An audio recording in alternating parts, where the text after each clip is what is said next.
How many times as we go through the day do we come across a good idea, a unique quote, an interesting piece of information, or even a significant personal discovery? And each time we do, we mentally say to ourselves, I must remember that. The successful human being is one who has learned to diversify his interests and gather knowledge from a variety of sources. Gather enough good ideas in one area of life, and you will form a solid block. Gather enough solid blocks together, and you can construct a whole new life. Every idea has its time and place. As Victor Hugo once wrote, there is one thing stronger than all the armies in the world, and that is an idea whose time has come. When we move into a new home, we carefully pack all of our possessions in clearly labeled boxes so that we can find something again in a hurry if needed. But when it comes to facts, to ideas, to observations, we have no system, as though they are incidental rather than essential to our better future.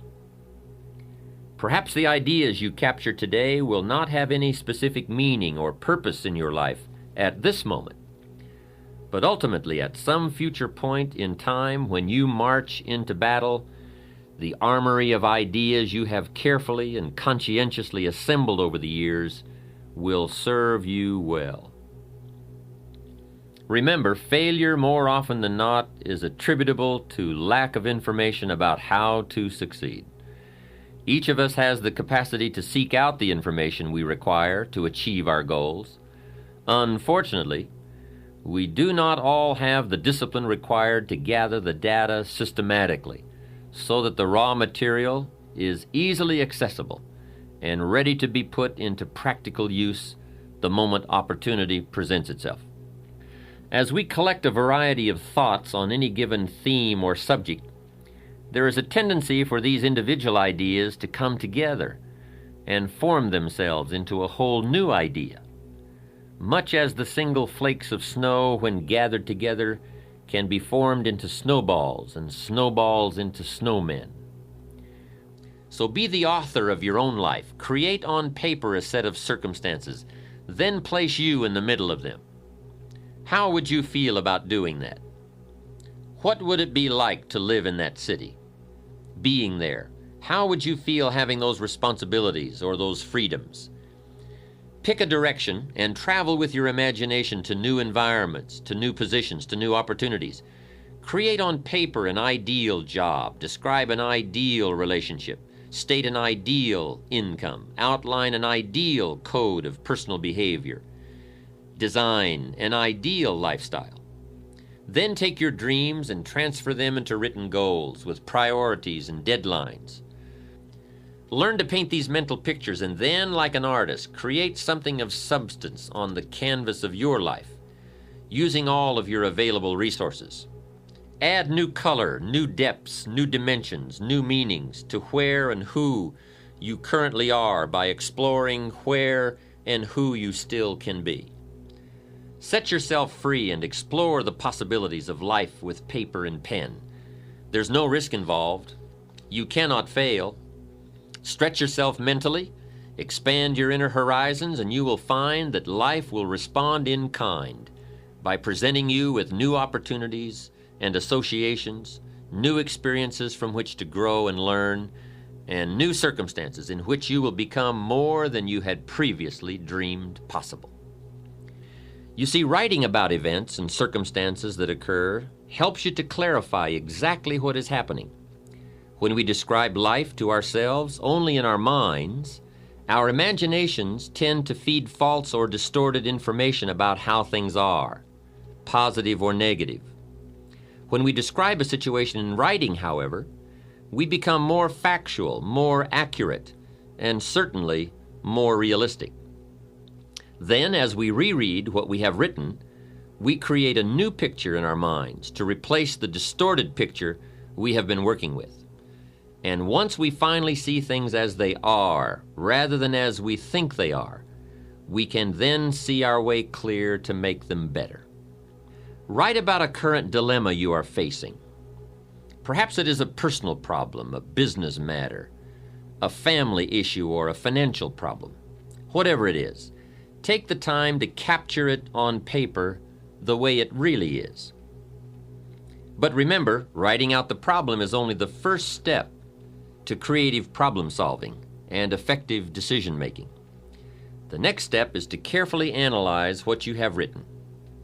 A tendency to blame circumstances or someone else for your problem instead of seeing yourself as the cause.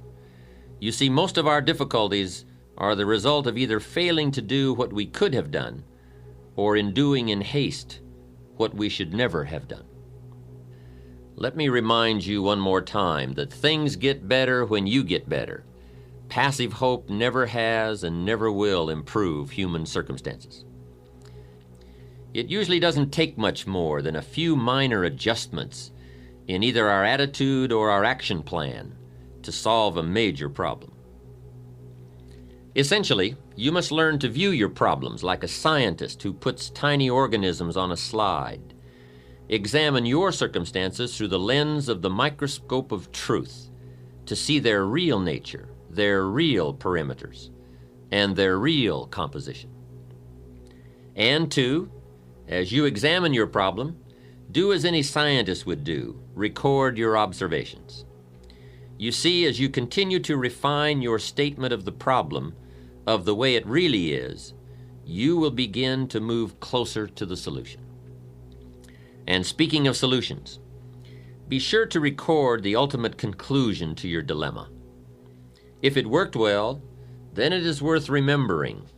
And if it didn't work well, as you had hoped it would, then it is even more essential to record the outcome, lest you should find yourself repeating mistakes instead of learning from them. Mistakes in judgment are nothing to be ashamed of. Surely most of our personal growth comes as a result of our errors. But what is truly unforgivable is to make the same mistake twice. Every mistake has its own price tag, but the most costly error anyone can make is an error unlearned and often repeated. If something didn't work, it may be too late to undo the mistake, but it's never too late to make adjustments and revisions in your thinking.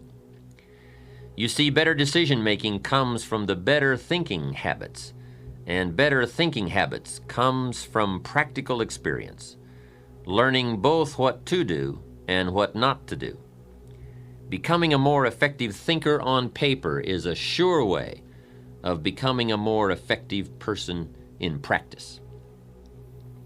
Generally, if we wait until the end of the day to describe events and happenings and conversations in our journals, the specific details have already escaped us.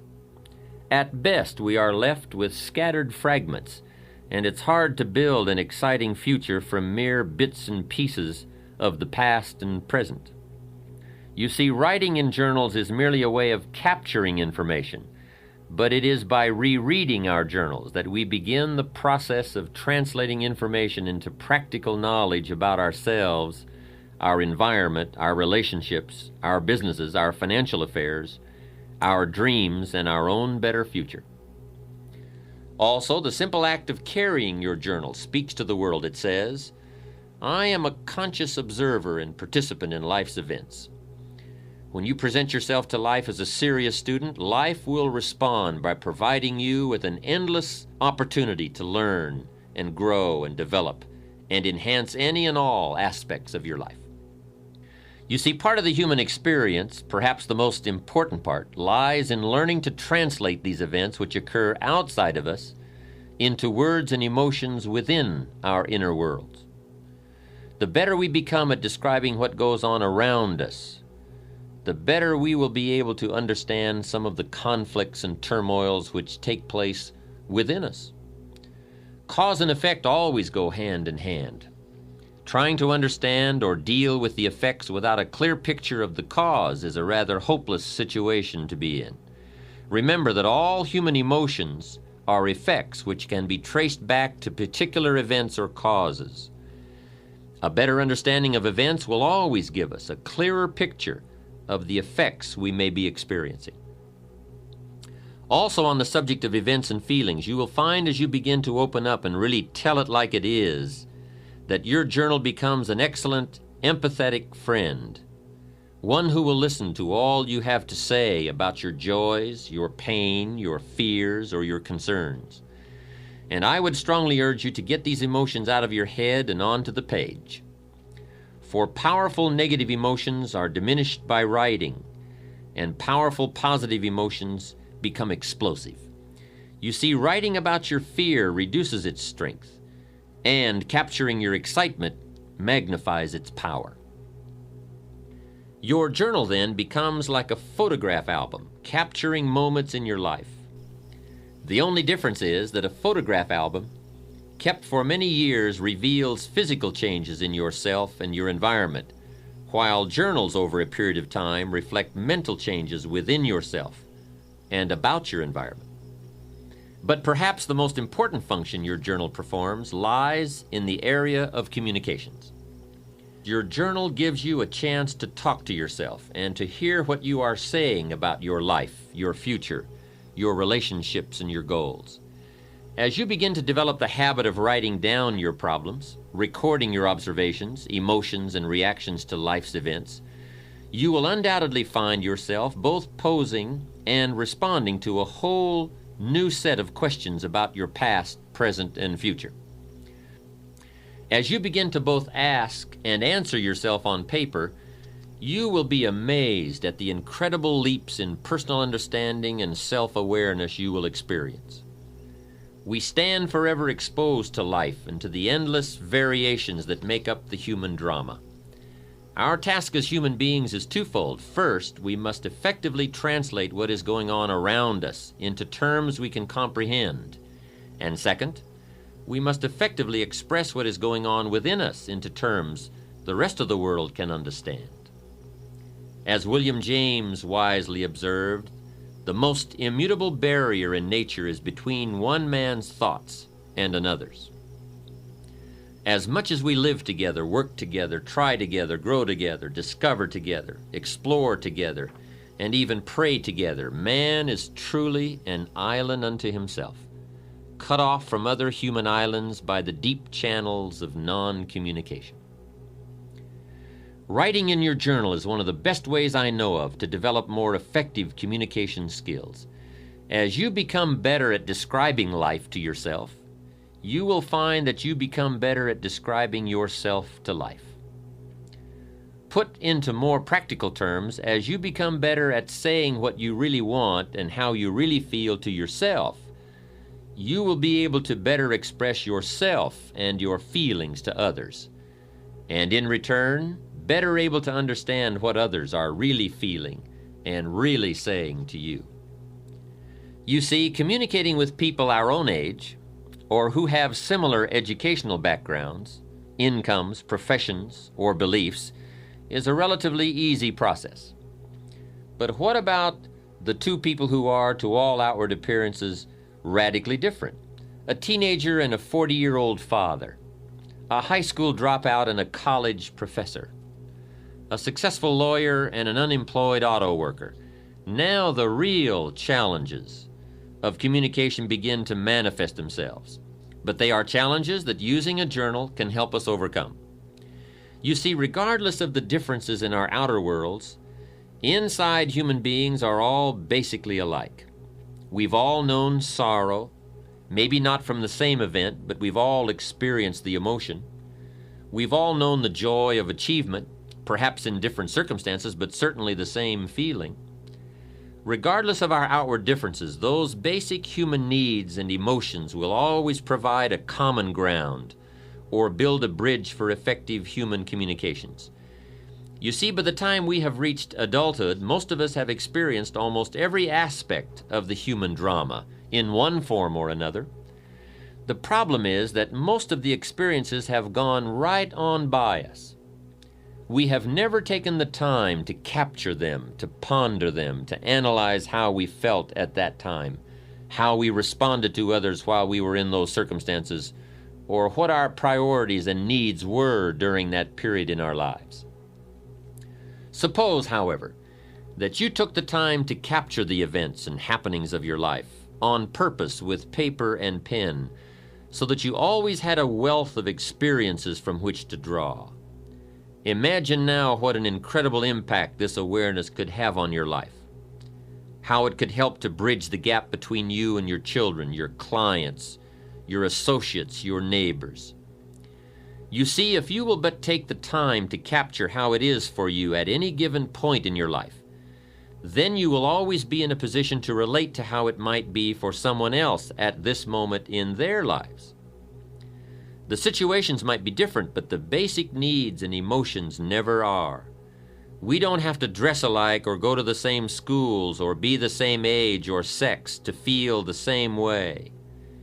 Use your journal then as a textbook for life. Use it to capture the full range of human emotions that you continuously gather from your experiences. I promise you that if you will take just a little time to capture your experiences, the end result will more than repay you for the time you invest. One of the unique characteristics of a journal is that it offers you an effective way to figure it all out. To figure out life, to figure out people, to figure out business dilemmas, and most important of all, to figure out yourself. There is something magical about writing down a problem. It is almost as though in the very act of writing what is wrong, you start to discover ways of making it right.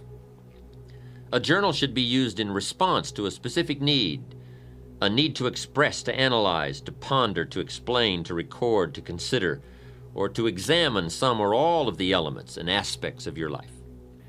You see, more than anything else, a journal is a place to document the development of your own life. It is a textbook of self-discovery and self-awareness. Paint the picture of your day at the beach, the pounding surf, the soaring gulls, the distant sails, and then when you have written about what your eyes have perceived and your ears have heard, go one step further and describe your feelings, your emotional responses to life. Describe your feelings when you learned that John got the promotion that you felt was rightfully yours, or when you learned that Sally is getting married next month to your ex-husband. Describe it all. Don't miss any of the events of your life. Capture the joy of your victories as well as the agony of your defeats. In the pages of a journal, our innermost feelings and dreams are revealed, as are our strengths, our weaknesses, our positive attributes, and our negative habits and characteristics. Journals and life share one unique characteristic. Both provide you with a space to fill as you wish.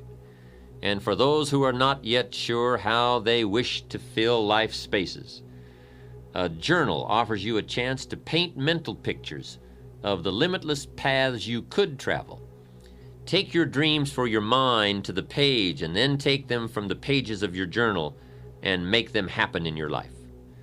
Just as actions speak louder than words, so too will journals often say more than what we have written. Whether you decide to start a journal, and still more important, whether you exercise the discipline to use it, the decision and the action must come from inside you. No wise counsel from any source will ever replace the intensity that comes from a personal commitment to excellence. And know without the shadow of all doubt that whatever you create on the pages of your journal, you can, with enough belief, commitment, discipline, and desire, create in your life. Gather up all you can, the hopes, the sorrows, the lessons, the friendships, the achievements, and the disappointments. Gather it all that it may teach you, and in turn that the lessons you have learned may become perhaps part of the legacy that you leave behind for your children and indeed the world at large. Truly, the most valuable treasure anyone can leave behind is the knowledge they have acquired in their one lifetime. As you continue to grow and develop, you will soon discover that last year's systems won't likely meet this year's needs. One of the keys to success is flexibility. We must always be on the search for more effective methods to facilitate and accommodate new ideas. You see, many people will hear this suggestion, agree that it sounds like a good idea to try, and even go so far as to mentally agree to do it sometime. And therein lies the problem, that nebulous word sometime. We all know what happens to the promises we make to do something tomorrow or next week or as soon as we have a chance. The mysterious workings of the human mind never cease to amaze me. We all know what is good for us. We all know that it will keep us healthy or happy or prosperous, but somehow we fool ourselves into believing that we'll start tomorrow. Tomorrow I will buy that book and read it. Tomorrow I will go on that exercise program. Somehow, we never quite get around to doing it. My advice is that if you think a suggestion has merit and that it's worth trying, that you promise yourself you will do it. Life should be a delicate blend of both observation and action. So what I'm suggesting is that you get in there and get out with some of the stuff. Let other people sit there thinking they can remember it all. Let other people treat opportunity casually, but not you. I would ask you to treat it seriously. Let other people wonder at the end of their lives where it all went wrong, but not you. Let other people play while you work, fool around while you study. Soak up the sun while you soak up ideas. 10 years from now, they'll still be trying to figure out how to pay the bills, or wondering why their marriage isn't working out, or why they don't seem to be getting ahead professionally, but not you. Life always rewards the serious students for their labors. So, since we all know that it's nearly impossible for most of us to remember the exact phrasing of an inspiring line or the specific details of a business conference over an extended period of time, we've got to get serious about capturing it now. So I would encourage you to get it all down as it comes your way. Financial ideas, personal development ideas, time management ideas, family ideas, business ideas. Everything you have the good fortune to come across.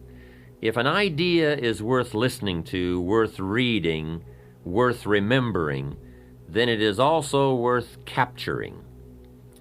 And there are many reasons for making the effort to capture good ideas, not the least of which is the fact that the simple act of writing something on paper helps to etch the idea more firmly in our conscious minds. To hear it, or see it, or read it is one thing. To take the time and make the mental effort to capture it with paper and pen is so much more.